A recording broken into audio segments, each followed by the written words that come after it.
Baik, Assalamualaikum warahmatullahi wabarakatuh. Kami dari kelompok 5 akan mempresentasikan mengenai tugas besar alat industri kimia, yang dimana dosen pengampu yakni Binutri Kapita. Selanjutnya, kami dari kelompok 5 KRLE yang beranggotakan Saya Sartu Ifatullah dengan NPM 3185. Saya Olivia Zara, MPM 23192 dari Palembang. saya Windria Sodewi dengan NPM 23195. Saya Rehan Arif Felicia dari NPM 23199. Saya Rizaldi Pradipa, NPM 23204. Saya Dila Hasbi dengan NPM 23217. Baik, selanjutnya pada kelompok 5 ini kami akan mempresentasikan mengenai tugas besar yakni industri kimia pada industri kopi.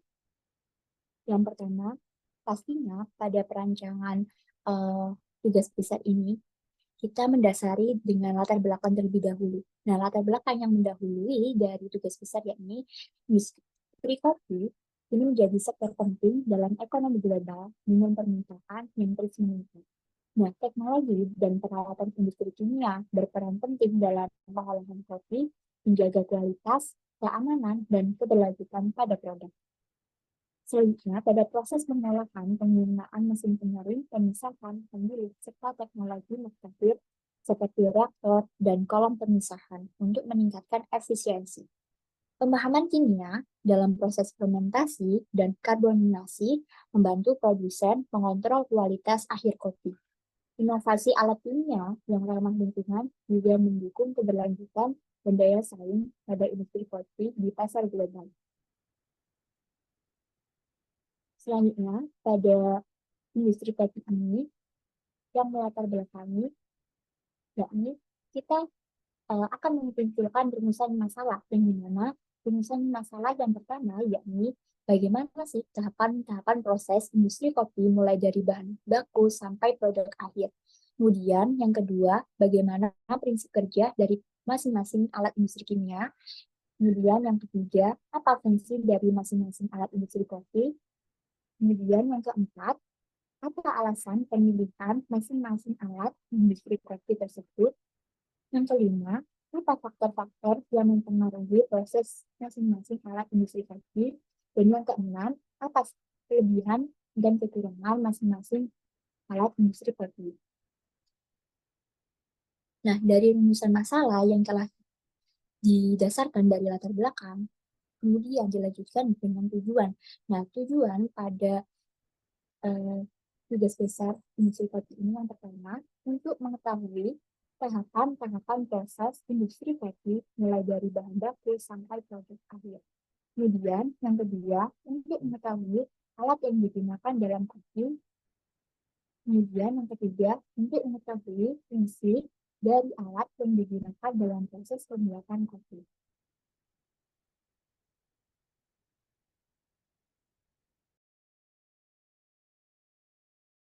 Selanjutnya, aku ada di suatu produksi pabrik atau industri pabrik kopi, yang dimana yang pertama itu ada proses penguapan, dimana proses penguapan sendiri itu tahapan yang dimana tuh nanti sebuah kopi itu setelah dipanen itu bakal dikupas kulitnya. Nah, ini nanti itu digunakan alat buller mesin, di mana penggunaannya itu memasukkan buah kopi yang sebelumnya disortir ke dalam corong atau tempat sip masuk, terus nanti itu mesinnya itu akan bekerja dengan mengupas kulit buah kopi itu, dan nanti bakal menjadi biji kopi itu. Next.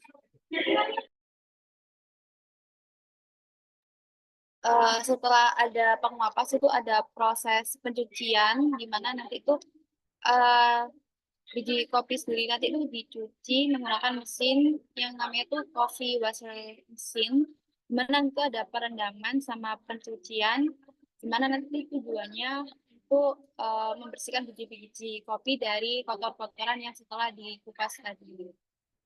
Dimana nanti setelah ditaruh di mesin coffee washer itu nanti melalui bell conveyor. Oke, next. Selanjutnya itu nanti ada penyaringan, di mana nanti itu dari penyaringan sendiri itu tahap penting buat kopi sendiri, di mana nanti itu bakal akan membentuk suatu rasa, warna, sama aroma dari kopi itu sendiri. Di mana nanti itu biji kopi itu bakal terurai pada suhu 20 sampai 250 derajat Celcius yang akan menjadi senyawa-senyawa yang lebih sederhana. Nah, buat waktunya itu variatif antara 15 sampai 30 menit. Kenapa dengan waktu segitu? Karena kita juga akan menjaga suatu kualitas dari kopi itu sendiri. Nah, nanti penyangrai ini tuh nanti itu digunakan pakai mesin Beska Coffee Roasting.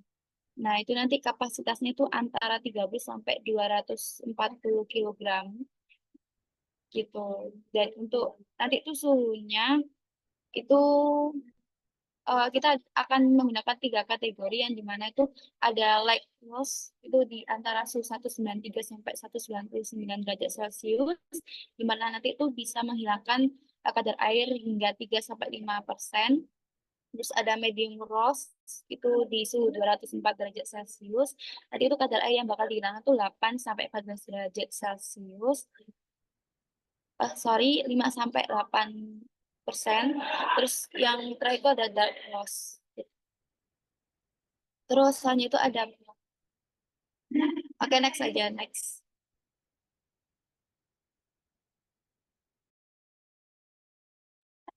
Nah, terus setelah ada penyangkaian itu ada proses pendinginan, di mana nanti itu dari pendinginan sendiri itu untuk mencegah pemanasan lebih lanjut dari kopi tadi, sehingga kopi itu nanti nggak bakal gosong lagi gitu. Nah, di sini tuh ada 2 pendinginan, yaitu buat biji kopi sama pasta kopi, yang dimana biji kopi itu nanti proses pendinginan biji kopinya itu dilakukan menggunakan mesin roasting kopi yang dilakukan selama 3 menit dengan kapasitas mesinnya itu 15 kilo. Terus yang kedua itu ada buat pasta kopinya itu dilakukan dalam suhu minus 50 derajat Celcius, di mana kopi yang udah disangrai terus nanti itu dimasukin ke dalam pendingin menggunakan bell conveyor dengan memastikan distribusinya tuh merata dan pendinginannya itu juga cepat. Next.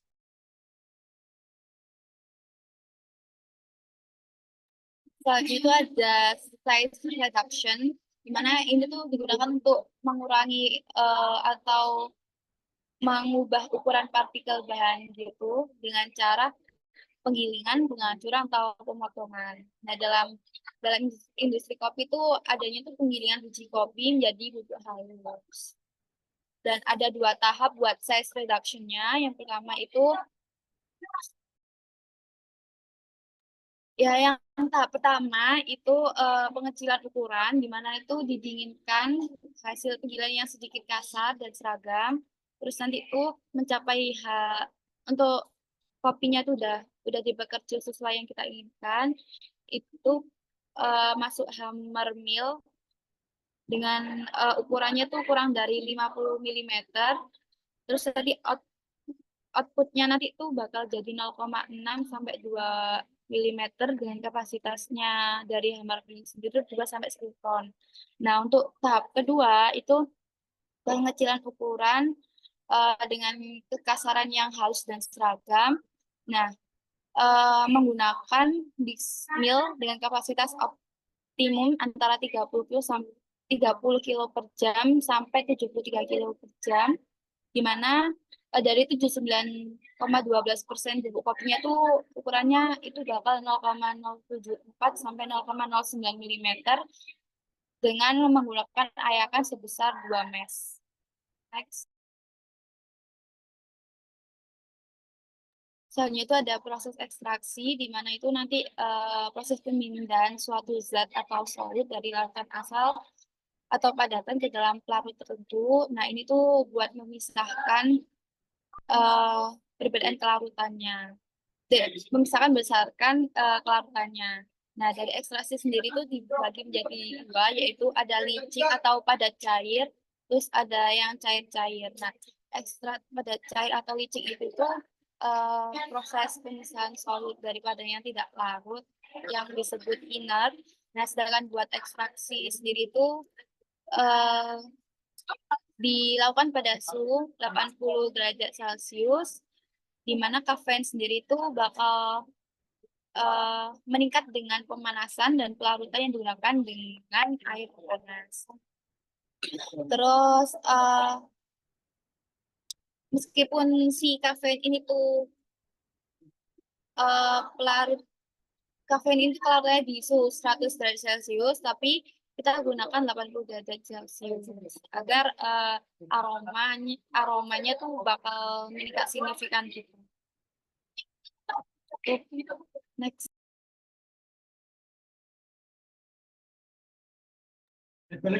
Selanjutnya itu proses separasi, di mana itu nanti buat pemisahan komponen-komponen dalam suatu campuran menjadi fraksi-fraksi yang berbeda, di mana nanti itu fraksinya itu bakal berbeda-beda, ukurannya itu bervariasi maksudnya.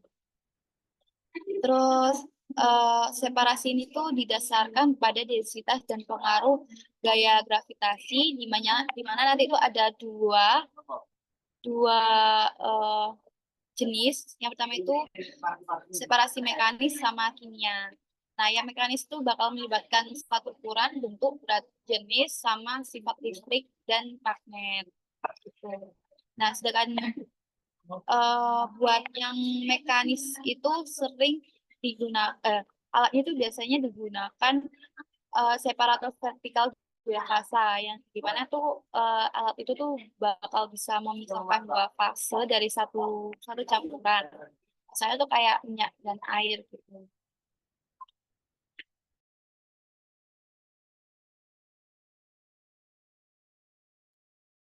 Selanjutnya ada proses evaporasi. Proses evaporasi sendiri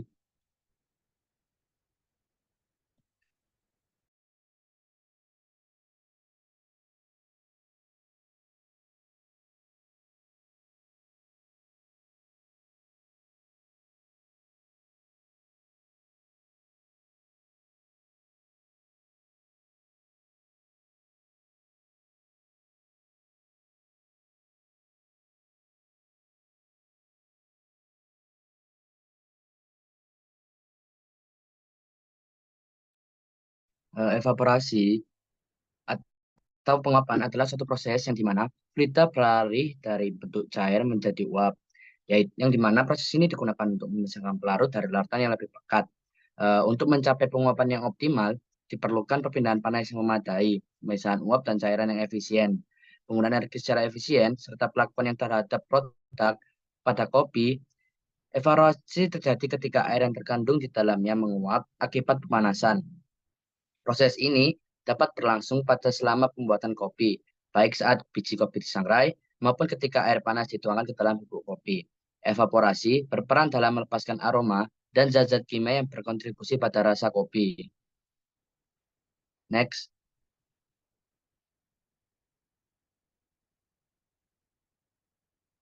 Kemudian ada proses drying atau pengeringan, yang dimana salah satu metode ini digunakan untuk pengawetan alami dan tertua yang dilakukan dengan cara menguapkan sejumlah air dari makanan yang basah atau pasta dengan bantuan panas. Penurunan kadar air juga mengakibatkan turunnya nilai aktivitas air. Nilai aktivitas air yang rendah dapat menghambat pertumbuhan mikroorganisme, menginaktifkan enzim, dan mencegah berbagai reaksi kimia serta biokimia yang dapat menurunkan kualitas pangan. Proses pengerangan ini dilakukan dengan menggunakan alat freeze drying yang beroperasi pada suhu sekitar minus 40 derajat dan dengan tekanan yang sangat rendah sekitar 0,036 PSI atau sekitar 0,0025 bar. Waktu yang dibutuhkan untuk pengeringan dengan alat freeze drying ini bersekitar antara 5 hingga 24 jam.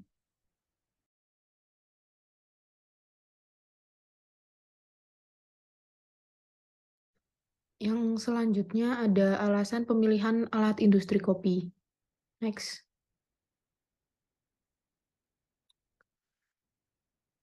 Yang pertama yaitu ada Haller Machine, yang dimana membutuhkan manajemen sumber bahan bakar yang baik, tidak mudah untuk dipindah dari tempatnya dan kinerja masih satu tahap. Misalnya, mesin hanya dapat mengupas kulit dengan biji kopi, medan kinerja masih satu tahap, misalnya mesin hanya dapat mengupas kulit dengan biji kopi. Mesin hanya dapat memisahkan kopi dari biji kopi. Yang selanjutnya itu ada coffee washer machine.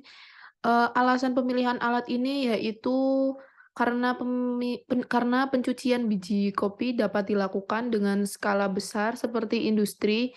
Adanya mesin ini dapat mempermudah pekerjaan manusia sehingga tidak memerlukan tenaga manusia yang besar. Selain itu, penggunaan alat ini dapat menghemat waktu dan dapat menentukan besar mutu biji yang diinginkan pada proses ini. Next. Yang selanjutnya ada alat roasting coffee, yang dimana pemilihan mesin ini karena proses pemanasan yang digunakan dalam mesin ini memungkinkan pemanasan biji kopi jadi lebih merata dan waktu pemanggangannya itu jadi lebih singkat. Yang selanjutnya ada hammer mill. Hasil penggilingan yang terlalu halus dapat mengganggu aliran cairan kopi dalam kolom ekstraksi. Oleh karena itu, hasil penggilingan yang sedikit kasar dan seragam lebih diinginkan. Yang selanjutnya ada ekstraktor. Pemilihan alat ini ditujukan untuk mengambil larutan ekstra kopi dan mengurangi kadar kafein yang ada dalam biji kopi. Next.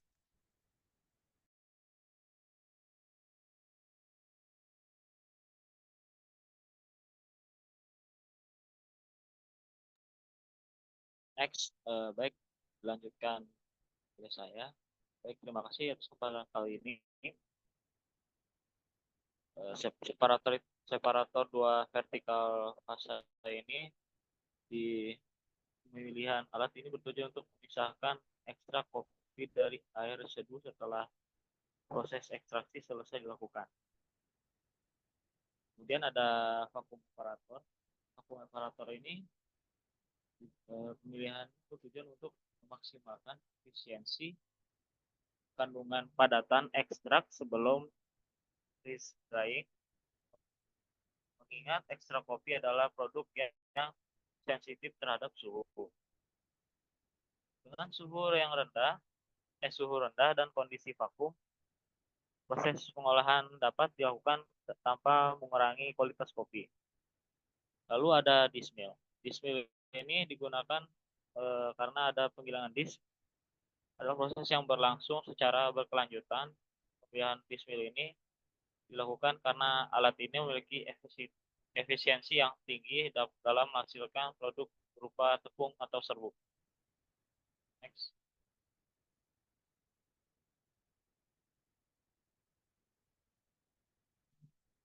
Baik, ada freeze drying. Freeze drying ini akan menghasilkan produk dengan kualitas yang lebih tinggi serta mengatasi kehilangan rasa dan aroma selama proses pengeringan. Lalu ada belt conveyor. Belt conveyor ini alatnya memiliki kemampuan untuk mentransfer produk dengan cepat dan efisien. Lalu ada pneumatic conveyor. Pemilihan alat ini didasarkan pada kemampuannya untuk mentransfer biji kopi dengan cepat dan efisien, serta kemampuannya untuk mengangkut biji kopi dalam jumlah yang besar melalui rute yang kompleks.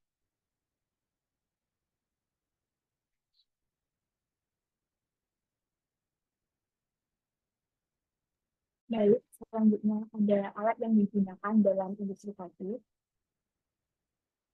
Nah, yang pertama, pada alat industri kopi ini perlu untuk menggunakan Haller Machine. Nah, halo mesin ini itu alat yang digunakan untuk memisahkan kulit buah kopi dari biji buah kopi sesaat setelah dipanen. Kemudian, ada kelebihan penggunaan halo mesin ini, yakni tidak membutuhkan ekstra tenaga. Yang kedua, mesin terbuat dari material yang tangguh karena mesin terbuat dari besi. Kemudian yang ketiga, mudah dioperasikan. Dan yang keempat, hasil lebih seragam. Dan yang kelima, yakni perawatan mesin mudah. Nah, kekurangan dari hammer mesin ini yakni belum ada penutup puli sehingga perlu hati-hati dalam mengoperasikannya. Kemudian yang kedua yakni hasil dari pengupasan kopi dianggap kurang cepat. Nah, jadi prinsip kerja dari hal mesin ini yang dimana kopi dimasukkan ke dalam eh, alat penampungnya ini kemudian diproses untuk dikupas. Nah, sehingga sistem transmisi berupa puli gerak putar dari motor penggerak ini ditransmisi ke puli 1, dari puli 1 ditransmisi ke puli 2, dan penggerak dihidupkan. Nah, maka motor akan berputar.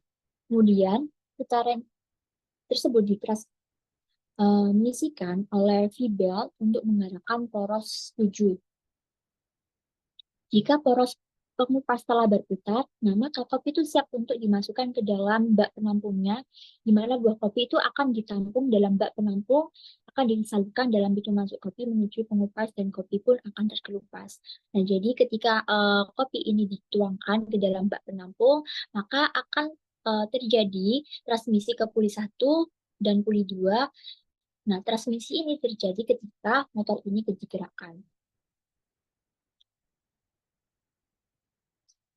Nah, jadi faktor-faktor yang mempengaruhi dari gula mesin pada gambar sebelumnya, yakni yang pertama ada kualitas dan kapasitas produksi pengupasan pada setiap jumlah mata silindernya. Nah, pengupasan itu pada putaran RPM pastinya, nah itu dianalisa dan ditentukan berdasarkan kategori kualitas dari biji kopi yang telah diolah. Kemudian yang kedua, yakni putaran RPM pada besar pembukaan katup keluar 10 mm, 20 mm, 30 mm dengan waktu pengupasan selama 30 menit. Jadi putaran RPM pada besar sesuai dengan ukuran bijinya itu menentukan suatu lamanya pada waktu. Nah, selanjutnya itu ada coffee washer. Nah, coffee washer itu fungsinya buat apa sih? Ya, jadi coffee washer ini yakni untuk mencuci atau membersihkan biji kopi yang telah melalui proses tahapan hammer mesin tadi yang telah dikupas. Nah, itu kita cuci dengan washer coffee. Nah, pencucian kopi dilakukan setelah proses pemisahan kulit kopi yang masih basah. Nah, mesin ini tuh membersihkan kopi dengan cara memutar dan dilengkapi dengan sirip di dalam tabung pencucinya. Nah, kelebihan dalam penggunaan coffee washer yang pertama yakni terbuat dari material yang kokoh, yang kedua itu tidak membutuhkan ekstra tenaga, yang ketiga mudah dioperasikan karena alatnya itu tidak terlalu besar. Kemudian yang ketiga hasil lebihnya seragam, perawatan mesinnya itu juga mudah. Nah, kekurangan dari mesin washer coffee ini yakni pengembalian biji kopi sisa terkadang tertahan di bagian pintu keluar, sehingga harus diambil dengan tangan dan berisiko kecacatan biji kopi akibat dari proses pencucian. Nah, baik, berikut merupakan prinsip kerja dari coffee washer. Jadi,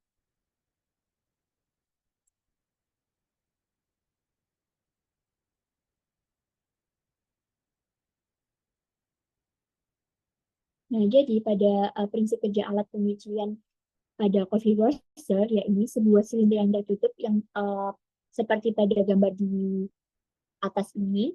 Nah, itu terdapat sirip yang digunakan selama proses pencucian. Nah, setelah wadah dipastikan tertutup, nah mesin kemudian itu dinyalakan. Nah, ini mesinnya dinyalakan. Proses pencucian dilakukan dengan menutup wadah silinder tersebut. Pemutaran ini menggunakan sebuah motor penggerak yang dilakukan selama 2-3 menit. Nah, setelah itu dilakukan selama 2-3 menit, maka pada mesin itu ketika selesai dicuci, maka wadahnya ini tuh dibuka dan bijinya ini akan mengalami pengeluaran pada lubang washer kopi ini. Nah, faktor yang mempengaruhi adanya dari alat coffee washer yang pertama yakni kecepatan putaran yang mempengaruhi keefektifan alat tersebut dalam membersihkan kotoran yang menempel pada biji kopi yang telah dikupas melalui hammer mesin. Nah, jadi dari hammer mesin kemudian dicuci dengan coffee washer.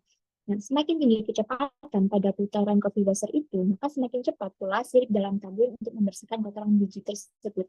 Kedua, jenis biji kopi, di mana jenis biji kopi yang dipasang dapat mempengaruhi rasa dan aroma yang dihasilkan.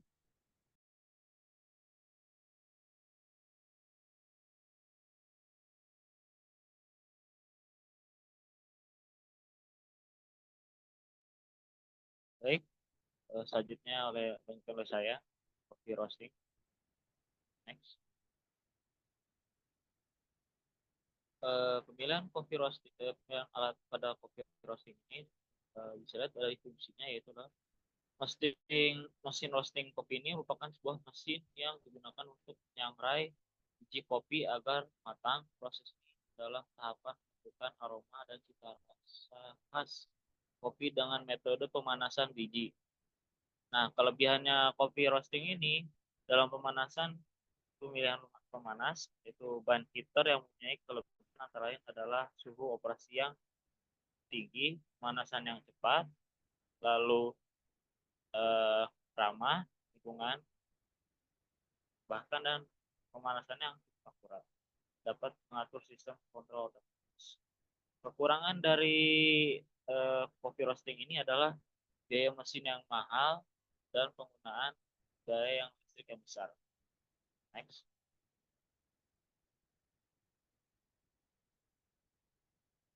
Prinsip kerja coffee roasting ini yaitu biji kopi dipanaskan dalam ruang kontrol yang berputar dengan suhu yang telah ditentukan sehingga pemanasan bisa merata. Proses mesin roasting biji kopi dapat dilakukan dengan pengaturan temperatur yang mana elemen pemanas alat menggunakan komponen ban heater. Ban heaternya itu berbentuk seperti tabung dengan fungsi seperti panas untuk memanaskan silinder yang terlihat dari gambar itu. Next.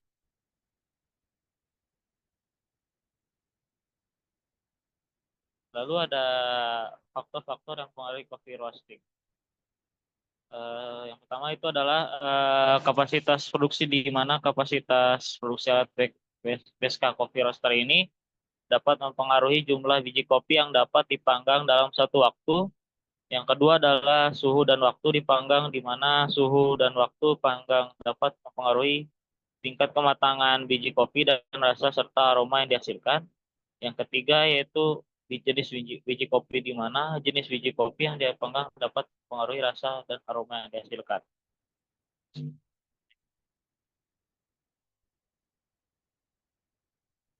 Lalu ada hammer mill.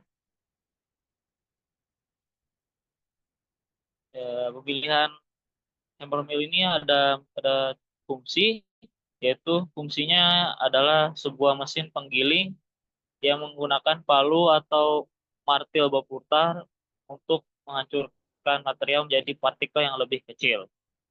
Lalu ada kelebihan dari mesin ini mampu menghasilkan gilingan bubuk kopi yang cukup halus dan seragam, karena biji kopi yang digiling akan ikut berputar selagi mengalami proses penghancuran oleh pisau hammer ini. Lalu dilanjutkan oleh kekurangan dari alat ini bising dan menghasilkan getaran yang cukup tinggi serta membutuhkan waktu yang lebih lama dan kecepatan tinggi untuk menghasilkan partikel yang halus.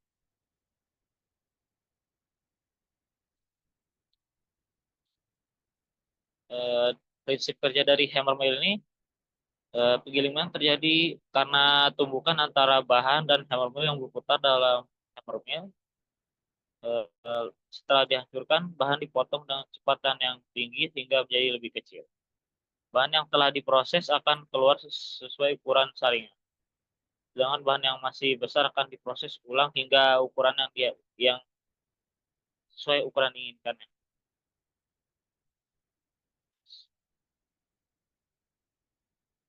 Lalu ada faktor-faktor yang mempengaruhi hammer mill, yaitu bisa dilihat, yaitu nomor 1, konfigurasi palu atau pisau pemotong, di mana konfigurasi ini mempengaruhi ukuran partikel yang dihasilkan dari proses penggilingan. Yang kedua, yaitu ada ukuran layar, di mana ukuran layar mempengaruhi ukuran partikel yang dapat melewati layar dan mempengaruhi kualitas produk yang dihasilkan.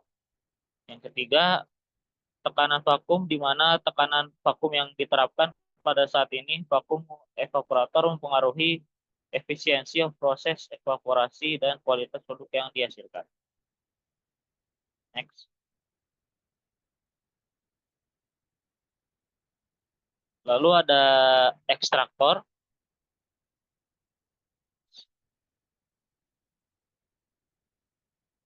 Ekstraktor di sini memiliki fungsi, kelebihan, dan kekurangan. Fungsinya, ekstraktor berfungsi mengekstrak senyawa kimia dalam biji kopi seperti kafein, asam, terus ada lemak dan karbohidrat, menggunakan sebagai pelarut.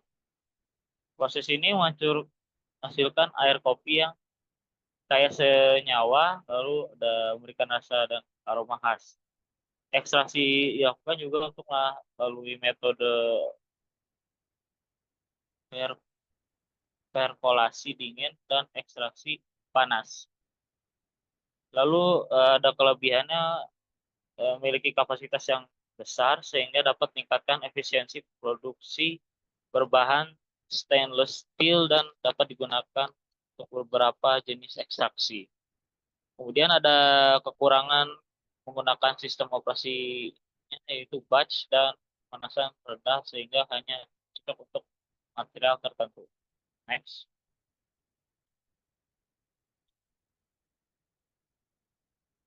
Lalu ada prinsip kerja dari ekstraktor ini, yaitu pelarut ditransfer dari bulk ke permukaan padatan, menembus dan berdifusi ke dalam pori padatan intraparticle diffusion.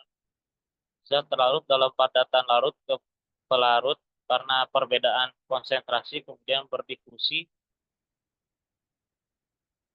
keluar. Pelarut yang digunakan adalah pelarut polar seperti air dan etanol selektif terhadap kafein.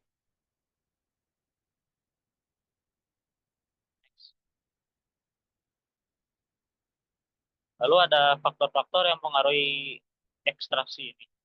Yang pertama itu adalah waktu pemanggangan yang mempengaruhi jumlah senyawa-senyawa yang terekstrak dengan air. Yang kedua adalah suhu pemanggangan, di mana suhu pemanggangan mempengaruhi kadar kafein dan kesadaran rasa kopi yang dihasilkan. Ketiga, teknik yang digunakan untuk pengolahan, di mana teknik pengolahan seperti metode ekstraksi, maserasi, mempengaruhi kualitas dan jumlah senyawa-senyawa yang dihasilkan.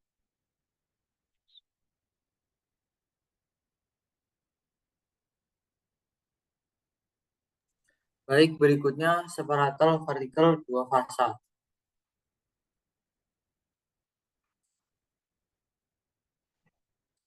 Penggunaan separator partikel dua fasa pada pembuatan kopi biasanya digunakan untuk memisahkan fluida produksi yang mempunyai GLR atau gas liquid ratio yang rendah atau kadar padatan tinggi.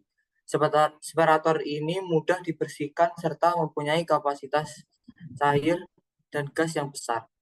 Kelebihan separator dua fasa sendiri adalah pengontrolan level cairan yang tidak terlalu rumit, dapat mengandung bahan dalam jumlah besar, mudah dibersihkan, memiliki kecenderungan penguapan cairan yang rendah, serta memiliki surge cairan yang besar. Kekurangannya sendiri adalah lebih mahal, bagian-bagiannya sulit dikapalkan, dan membutuhkan diameter lebih besar untuk kapasitas gas tertentu. Next. Berikutnya prinsip kerja separator dua fasa. Prinsip pemisahan meliputi penurunan tekanan gravitasi, turbulensi aliran, dan tumbukan fluida. Penurunan tekanan memisahkan gas dari minyak. Gravity setting memisahkan fluida berdasarkan densitas. Turbulensi aliran memanfaatkan gaya sentrifugal untuk memisahkan gas dan cairan, sementara tumbukan fluida menggunakan plat baja untuk memisahkan gas dan cairan secara otomatis.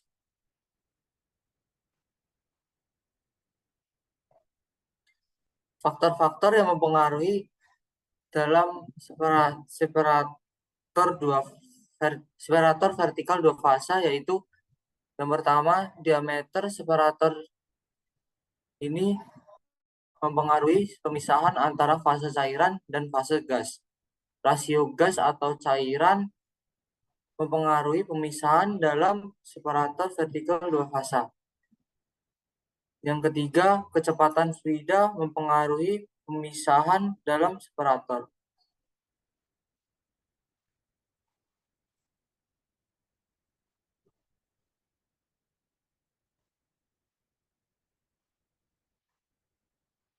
Berikutnya adalah vakum evaporator.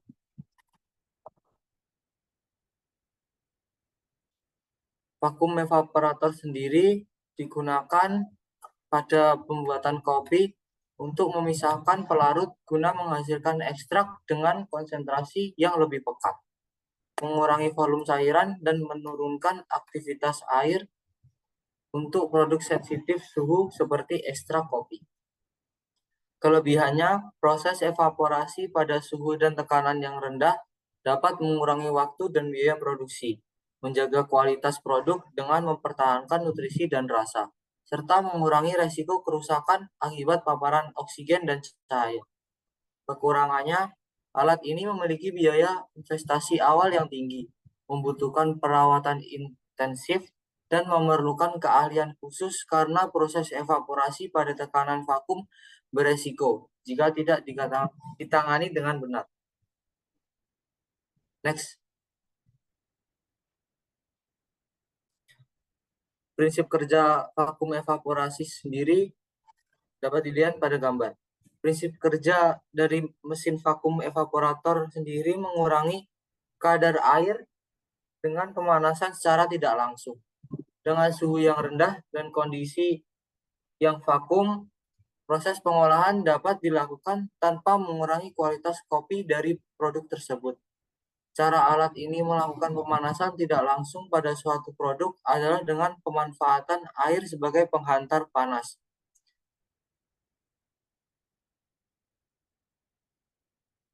Next. Faktor-faktor yang mempengaruhi vakum evaporator adalah tekanan vakum dan suhu pada alat vakum mempengaruhi efisiensi proses evaporasi serta kualitas produk yang dihasilkan. Waktu evaporasi yang kedua adalah waktu evaporasi, di mana waktu yang dibutuhkan dalam proses evaporasi juga mempengaruhi efisiensi proses dan kualitas produk yang dihasilkan. Yang ketiga, laju evaporasi mempengaruhi efisiensi proses dan kualitas produk yang dihasilkan.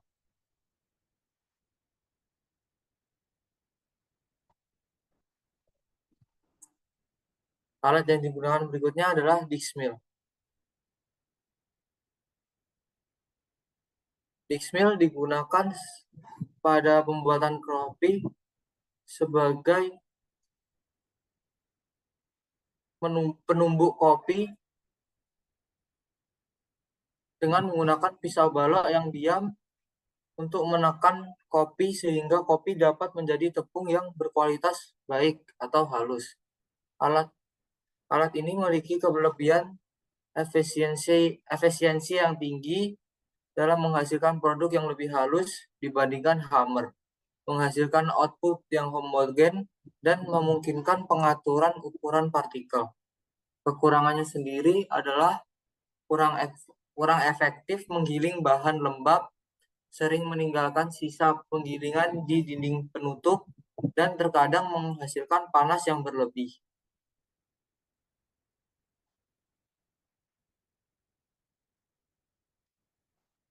Prinsip kerja dismill seperti pada video menggunakan dua piringan yang berputar secara bersamaan dan berlawanan untuk mengecilkan ukuran bahan. Dismill memanfaatkan gaya sobek dan pukul untuk menghancurkan bahan yang berada di antara dinding penutup dan cakram yang berputar. Bahan akan mengalami gaya gesek karena adanya lekukan-lekukan pada cakram dan dinding alat. Gaya pukul terbentuk karena ada logam-logam yang dipasang pada posisi yang bersesuaian. Next. Faktor-faktor yang memengaruhi proses pada dismill sendiri adalah kecepatan putaran dismill yang memengaruhi kekentalan ekstrak kopi. Putaran tinggi menghasilkan ekstrak kopi kental, sedangkan putaran rendah menghasilkan ekstrak encer. Yang kedua, ukuran lubang saringan mempengaruhi kehalusan bubuk kopi. Lubang kecil menghasilkan bubuk halus, sedangkan lubang besar menghasilkan bubuk kasar. Yang ketiga, pengaturan aliran bahan sangat penting. Aliran cepat menghasilkan biji kopi yang tidak terpecah merata, sedangkan aliran lambat membuat biji kopi terlalu panas.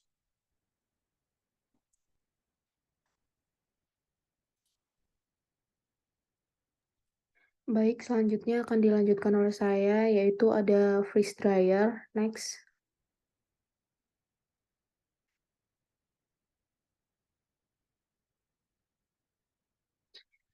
Dari fungsi alat freeze dryer sendiri yaitu untuk menjaga rasa dan aroma dari biji kopi sehingga kopi instan itu menghasilkan aroma dan rasa yang hampir mirip dengan kopi tradisional. Selain itu, freeze dryer juga memiliki kelebihan, yaitu produknya akan menghasilkan mutu tinggi dengan kecerahan warna, teksturnya dan lembut, aroma serta creamy, sekaligus mengatasi hilangnya rasa dan aroma selama proses pengeringan. Kekurangan dari alat freeze dryer sendiri yaitu mahal dan membutuhkan waktu pengeringan yang cukup lama. Next.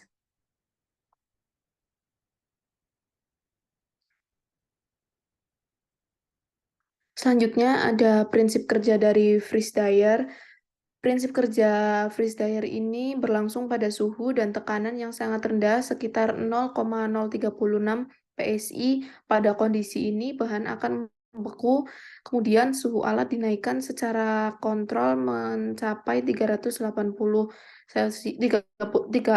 derajat Celcius sehingga terjadi proses sublimasi. Yang selanjutnya, uap air yang dihasilkan disedot dan dikondensasikan sehingga tidak membasahi produk yang sedang dikeringkan. Next.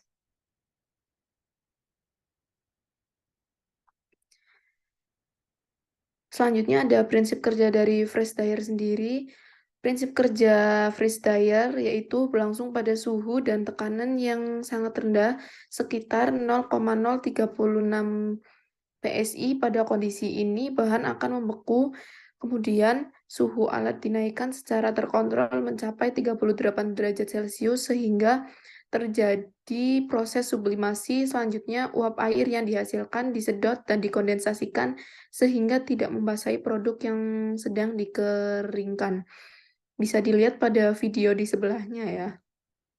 Next. Selanjutnya ada faktor-faktor yang mempengaruhi freeze dryer sendiri. Yang pertama yaitu kecepatan pembekuan, yang kedua ada waktu pembekuan, dan ketiga ada suhu dan udara. Next.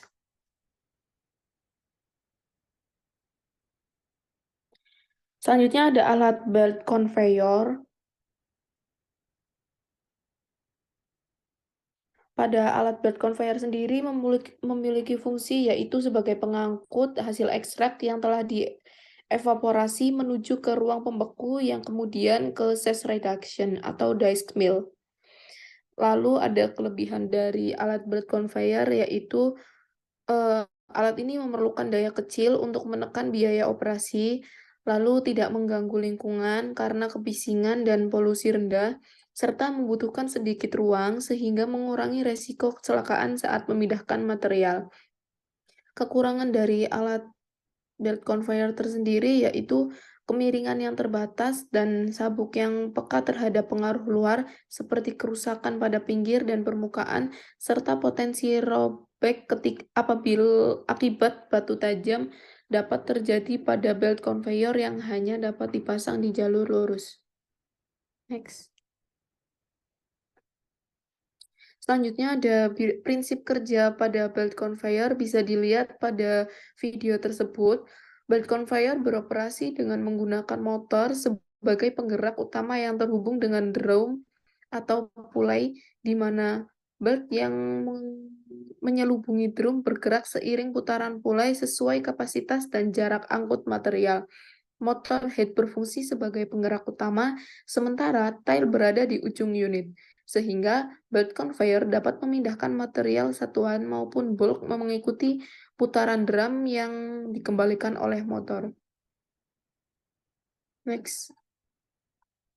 Selanjutnya ada faktor-faktor yang mempengaruhi belt conveyor tersendiri.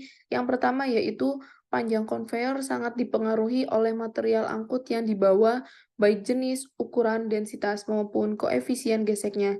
Yang kedua ada tegangan sabuk yang dapat mempengaruhi pengumpanan pada feeder. Produksi pengumpanan yang lebih besar meningkatkan produksi belt conveyor, sedangkan pengumpanan yang tidak maksimal dapat mengurangi produksinya.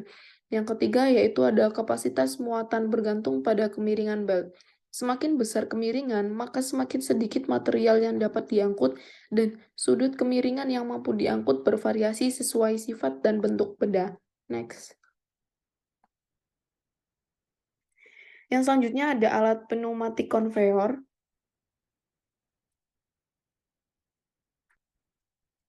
Pada alat pneumatik conveyor tersendiri memiliki fungsi yaitu untuk memindahkan partikel padat dalam satuan aliran fluida. Selain itu memiliki kelebihan, yaitu penggunaan sistem ini menjaga kebersihan bahan yang diangkut, dapat digunakan pada jalur berkelok-kelok, dan mencegah bahan mengalir kembali atau jatuh ke bawah dengan menggunakan tekanan udara uap. Pneumatic conveyor memiliki kekurangan, yaitu dapat mengangkut bahan ringan atau bongkahan kecil seperti biji-bijian dan tidak efektif untuk bahan dengan kemiringan yang curam. Next. Selanjutnya ada prinsip kerja dari pneumatic conveyor ini, yaitu alat pemindah material yang cepat dan efisien, terdiri dari dua jenis utama, yaitu sistem tekanan positif dan sistem tekanan negatif. Pada sistem tekanan positif, mendorong material melalui pipa dengan tekanan tinggi, membuatnya cocok untuk satu lokasi penjemputan dan beberapa lokasi pengumpulan. Selain itu ada sistem tekanan negatif, yaitu menarik material dengan pompa vakum, ideal untuk beberapa lokasi pengambilan dan satu lokasi pengumpulan, serta memungkinkan sistem bebas debu dan bocor. Next.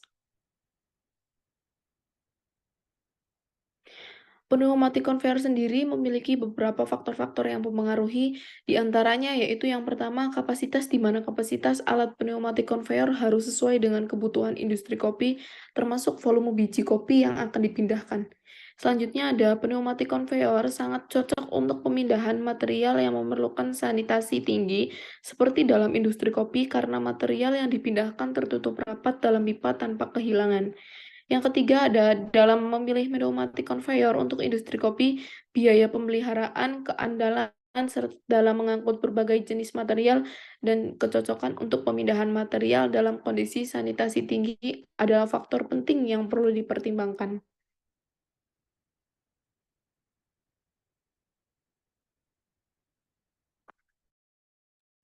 Baik, selanjutnya yang pertama yakni ada flow diagram. Nah, flow diagram ini untuk mengetahui tahapan proses dari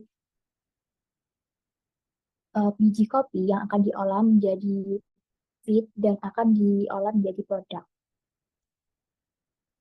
Nah, jadi pada flow diagram ini yang pertama itu kan dilakukan pengupasan biji kopi. Nah, setelah dilakukan pengupasan pada biji kopi, dilakukan pencucian pada biji kopi. Setelah dilakukan pencucian pada biji kopi ini, nah akan dilakukan penyangkaian biji kopi.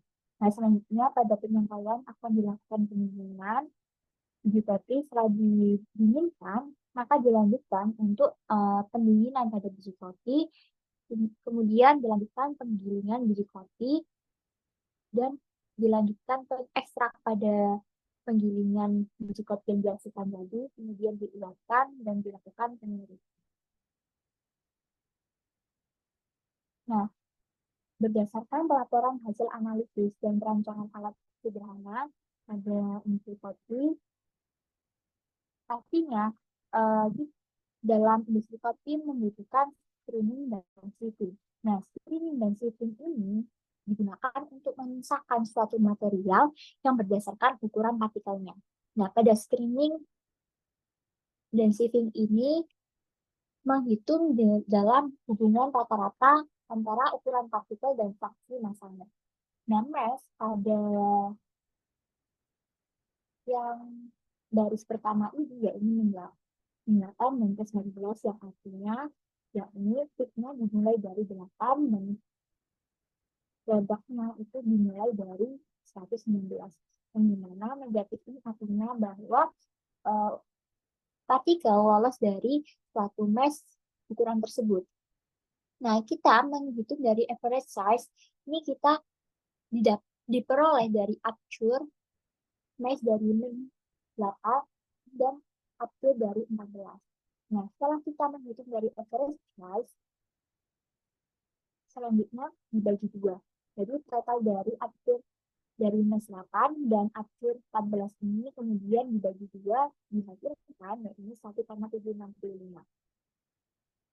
Nah, selanjutnya pada berat bahan tertahan pada ukuran MES yang lolos 8 dan yang tertahan 14 ini bahwa diperoleh hasilnya yakni dengan ketetapannya misalkan 2,87.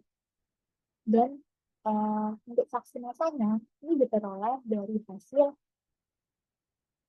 diameter ukuran partikel. Nah, rata-rata ukuran partikel ini tuh bertujuan untuk menghitung dari dalam partikelnya, sehingga kita itu mengetahui karakteristik dari partikel dalam penggilingan, pembakaran, dan pencampurannya. Maka dari itu, dari hasil yang diperoleh data dari chipnya dimulai dari yang luas yakni 8 sampai 116, maka diperoleh bahwa grafiknya seperti gambar di samping ini.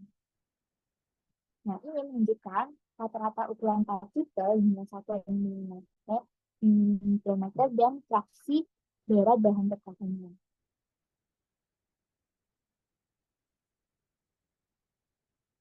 Nah, selanjutnya pada pelaporan hasil analisa dari sieving dan screening ini, yang pertama kita menentukan diameter partikel.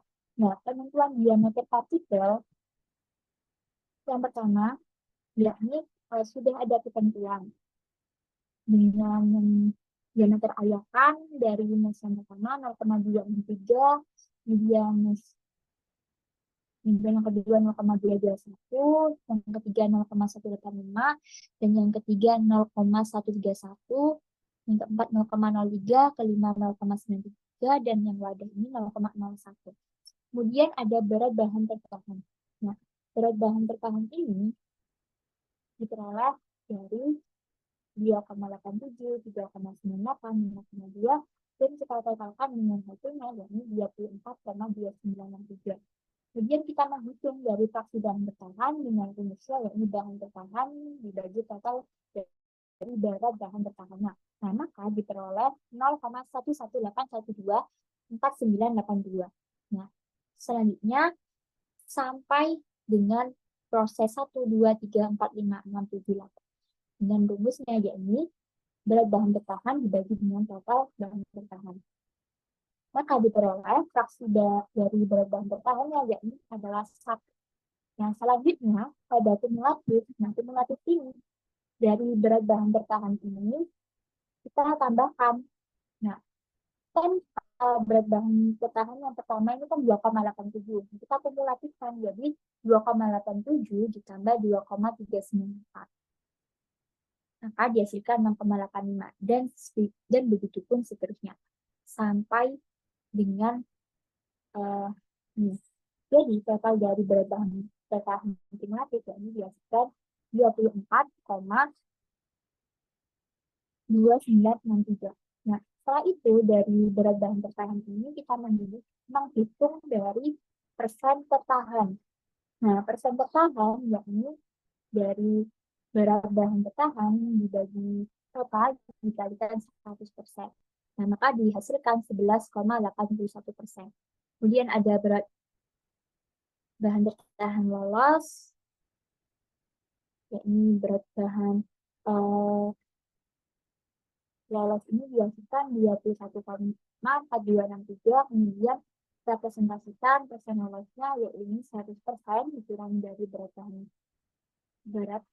bahan tertahannya dihasilkan yakni 88,19%. Nah, maka dapat diperoleh dari grafik ini yaitu presentasi atau penentuan diameter partikel dapat diperoleh dari fraksi berat tertahan dan diameter partikel. Nah, maka diperoleh grafik seperti gambar berikut ini. Nah, selanjutnya ada yang dimana laporan hasil analisa distribusi kumulatif. Nah, distribusi kumulatif yakni menunjukkan presentasi total material yang lebih kecil dari ukuran ayakan tertentu. Nah, sehingga grafik pada distribusi kumulatif ini membantu memahami bagaimana ukuran partikel ini tersebar dalam suatu sampel. Nah, seperti pada gambar di sini, tabel di sini tadi mulai dari tabel yang pertama, mass dari produknya yakni mengambil 8. Dan dengan akhirnya totalnya yakni 2,362. Nah, kemudian tolokan akhirnya menghasilkan 0,37327989. Nah, kemudian kumulatif prosesnya ini didapatkan dari fraksi masanya. Selanjutnya dari mass-nya itu diambil data yang kami ambil yakni adalah 8, 14, 20, 44, 80, 115, dan 170. Nah, sehingga pada distribusi kumulatif diperoleh hasil grafik pada di samping yakni menurun. Ya. Jadi distribusi kumulatif proses itu plot size dan kumulatif oversize. Nah, selanjutnya itu ada hasil analisa perancangan bell conveyor. Nah, bell conveyor yang kita gunakan itu kita bisa dengan menghitung hasil analisa perancangan bell conveyor. Nah, berdasarkan data yang kami ambil dari jurnal Research Fermentation Coffee, bahwa kopi itu mempunyai bulk densitas 0,68 gram per mili. Nah, 0,68 gram per mili kita jadikan satuannya LB per feet, maka dihasilkan 42,45. Kemudian untuk lebar beltnya diambil dengan ketentuan 18 inch, kemiringannya. Nah, kemiringannya nanti ini dihasilkan dari tabel Wallace, yakni acuannya dari lebar belt 18 inch ini diperoleh kemiringannya 20 derajat. Nah, berat kopi sebesar 470 ton per jam dan kapasitasnya 24,9 kg per jam. Nah, nanti buat kapasitasnya ini diperoleh dari tabel Wallace dan jarak horizontalnya telah ditentukan sebesar 800 feet, yang maaf ini ada perbedaan. Nah, setelah itu kita menghitung kecepatan beltnya dengan kapasitasnya 24,9. Nah, 24,9 ini diperoleh dari pembacaan grafik, pembacaan tabel. Pada tabel Wallace ini kan ada 18 inch ya. Nah, kemiringannya kita ambil 20 derajat. 20 derajat itu diperoleh dari hasil data jurnal tadi bahwa Biji kopi itu ditentukan kemiringannya itu dari pot densitasnya. Nah, maka diperoleh kecepatan berat yakni berat kopi dibagi kapasitas dikalikan 1 speed per menit. Maka dihasilkan untuk kecepatan beratnya yakni 18,875 feet per menit. Nah, selanjutnya dilakukan pengecekan pada 18 inch ini, kita tarik garis. Nah, bahwa dihasilkan limestone-nya itu 300. Bahwa dapat disimpulkan dari perhitungan yang kita peroleh untuk jenis material limestone itu diasumsikan longkol karena berbentuk slubble. Jenis material kopi slubble itu diperoleh dengan kecepatan maksimumnya itu 300 feet per menit, sehingga kapasitas 470 ton per jam dengan lebar belt